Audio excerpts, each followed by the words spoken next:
Hi, I'm Kenny. I'm Seven Boy. Matt, Seven Boy. Hey, what's up? I'm Hank. What do you guys sound like? I'd say we're a cross between like Zeppelin, AC/DC, Black Sabbath, Soundgarden. Is this a full-time project for you guys now? Well, Typo's not really active right now. I mean, we should be, but we're not. We got to make a record, which will take a while. You know, I mean, there'll be plenty of time to get this band off the ground and tour and still make a record between Typo. So yeah, Typo's always active. But the answer is yes, this is a full-time band. Well, we're hoping, you know, that we have the problem that it does become full-time.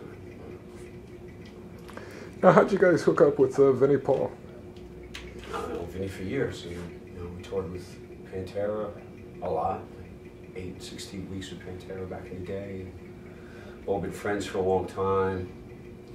And actually the first person who dug the band and what we were doing was Dime. Let him hear it some years back. Anyhow, during the recording, me and Matt were developing it and producing it. And we really couldn't find a good space to mix it. And we had problems mixing it. It was coming out like cardboard every time, and we were just getting frustrated, knocking our heads together. So Johnny actually suggested, why don't we just send it over to Vinny, see what he can do with it. You know, and basically we sent it to him. It sounded like a bunch of dry, raw demo tracks, and it came back sounding like a record. So, you know, he loved the music. What do you think over the last few years of what's going on in New York? I mean, people made a big deal about some of the Lower East Side clubs closing. Lemoore closed or moved, whichever way. I don't go out to clubs anymore. I mean, you know, I work in clubs. Why would I go out to clubs? I usually don't. I usually don't even go out to see bands unless I can get it for free and I know somebody or whatever. You know? I still go to clubs and I still go to shows all the time. You can close as many clubs as you want because music fans, I mean, we're kind of like cockroaches. Like, you know, you can close the place down, but look, we'll just move to another venue. You know, CBGB's closed down a little while ago, and all the shows, like there was all these Sunday matinees. They moved to a place called the Pyramid. The Pyramid just closed down. Mm-hmm. They're gonna find a new venue, and I think they're working on it right now. And like, for I any didn't even know venue, the Pyramid was still there. Yeah, man. And there used to be a lesbian bar back in the day. It's a gay bar on Friday night still, but you know, but we did the Sunday nights. But like, you know, and anytime a venue closes, there's always somebody that's going to be able to open up another venue. It might not be as nice. It might not have the same sound, but it's the same great bands that are going to come through there. It's the same fans of music that are going to come to these shows, you know? Because, dude, like, I know it's a fucking business or whatever, but, like, there's money to be made, you know? We want to pay money to go see bands. We want to drink. So somebody's always going to open up some kind of venue. You can keep closing down venues. Another one will open up. You know what I mean? You got to admit, though, New York is watered down now. They watered it down. It's not watered down. There's just a lot of fucking cops looking to bust your balls. It's still like, you know, I mean, like the music is still here. There's more fucking bands than ever. And, you know, and if it's too hard to do it in Manhattan, people are moving over to Williamsburg now, you know? Right. This is Brooklynrocks, right? Brooklyn now is becoming a big fucking mecca for shows. And a lot of great venues opening up in Brooklyn too. You can't fucking keep us down, man. There's always going to be a venue. You can try to water it down as much as you want, and some fucking jerk off is going to come into, like, you know, start taking over this venue. You move to another fucking venue. There's always going to be something. You know what I mean? Like, and there has to be. Always going to be something. There has to be too, because if there isn't, then where the hell are you going to play? Right? Everybody I meet is in a fucking band. These bands got to fucking play somewhere. You know what I mean? What do you guys think about what's going on with the music industry these days? I mean, you guys have been around for years. Bands get signed, bands get dropped. I think the big thing is, you know, file sharing, and that there's no money to be made anymore. And, you know, everybody goes, why do you think I'm in 3 bands? So I can't afford to be in one anymore. I hope one of them starts making money already.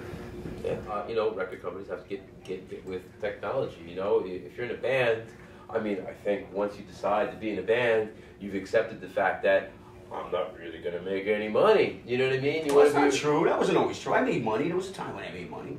I was right at the back end, the tail end of it, right before it all tanked out. At least I had a little piece of that. You'll never see that. I'm not expecting to see any money. I know, you know, I'm not. Because it ain't there. I mean, look at the standards. How it's lowered. It's lowered now. Like if 100,000 albums is like a huge amount of albums to sell for a heavy band. You know what? Like, I mean, I know it's affecting me. It's going to affect my income because I want to be in a band and I want to put out records and shit. And I understand I'm not going to make money, but as a music fan, fucking awesome, man. Like, I could never afford to fucking buy records, you know, and now I don't have to buy records, dude. I fucking download everything, and I'll, you know, whatever, Lars Ulrich can fucking sue me, whatever, I don't care. Like, I have so much music now for free. I mean, but I'll still go to the shows, I'll still pay to get to the shows, I'll still buy merch, you know what I mean? Like, I'll buy t-shirts. That's it, that's the only saving grace. Yeah, like, there's if you're smart, there's a way of making money. It might not be the easy way of selling a disc, but there's other ways of making money. You know what? And if the music industry wants to be an industry,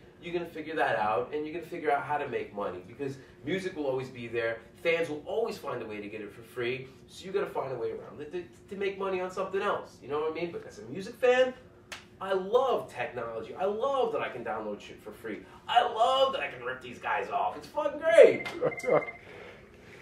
No. Scott sucks in my game. But, like, the internet's there for information. Like, the whole point of it is information. And, like, you want to get as much information as you can, like, about music. Like, there's a lot of bands I love. I don't know what they're up to, but I read Blabbermouth to see what they're up to. And it's good because, like, you know, you find out what people are doing, and it helps to inspire you as a musician also. Like, not just as a fan to be excited about new shit that people are working on, but as a musician, you're kind of inspired to see, like, oh, these guys are doing that, these guys are doing that. And it's like, ideas get traded much faster this way, and, like, it's progress. I love it. Yeah, so I read Blabbermouth every day, and you're not a loser if you do it. Or maybe, you know, I'm a loser because I read Blabbermouth. Yeah, I don't know. But, you know, and I love, like, seeing my name in there, you know, like, oh shit, we made Blabbermouth. It's a big fucking deal. Oh, like, if we get written it up, is. I'll get a text message. It's like, dude, I heard about you in Blabbermouth. You know, it's nice, you know, it's great. Now, do you guys hit any of the other outlets? I mean, would you touch MySpace, Facebook, any of that? MySpace is a big thing for us. I mean, it helps us keep in touch with fans because, like, anybody that heard of the band gets in touch with us through MySpace. We get like tons of like friends requests and like all these great like messages, and it's cool because like you can have a dialogue with people that you would have not met otherwise. Have you been answering? Yeah, I've been answering stuff like. And like, you know, through the MySpace, when people go to like the Seventh Void MySpace, like they'll go to our individual MySpace pages. So I've been getting like all these like friend requests from people who I don't know. So I figured they know it from the band. So I always write to them, man. It's awesome. Like these people are, you know, taking time out of their day to say, hey, what's up? I like your band. I gotta fucking thank somebody for liking the band. It's fucking great. You know, I appreciate that. I mean, anybody up and coming you'd want to tour with, play with? Oh, there's the dream gigs that we all have. You know? Yeah, we'd like to do 9 Inch Nails and Jane's Addiction. Oh, 9 Inch Nails, yeah. Jane's Addiction. Let's go. Oh, man, I want to do an Alice in Chains tour. Let's go. I'll do it. You know, this the dream gigs. But there's a lot of new up and Having coming help. bands that are gonna be New up and coming? Oh. Tombs, band out of Brooklyn. Oh yeah, on I Relapse. Yeah, they're Yeah. on Relapse. Yeah. Fucking amazing. Oh, they're on Relapse? Dude, yeah. So good. I think they're on tour right now, man. Just 3 guys. The bass player and the guitar player, they each have 2 rigs each. The sound is so just fucking enormous, you know, and it's, dude, I gotta play this CD, you fucking love it, but like, Tombs, definitely an up-and-coming band that deserves recognition, and like, I'd love to go on tour with them, but like, there's a lot of like newer bands that like everybody already knows too, like bands like The Sword. I'd love to go on tour with them because, well, I can't stop listening to their record. Bands like Mastodon, the new record came out yesterday. I didn't buy it. I gotta go to the record store today to buy it too. But like, these are all like great bands with great music, and like, you know, I don't really know any of these dudes, but they all seem like they'd be fun dudes to party with and tour with too, you know. But anybody that'd be willing to tour with us, I'm down to tour with and play with, man.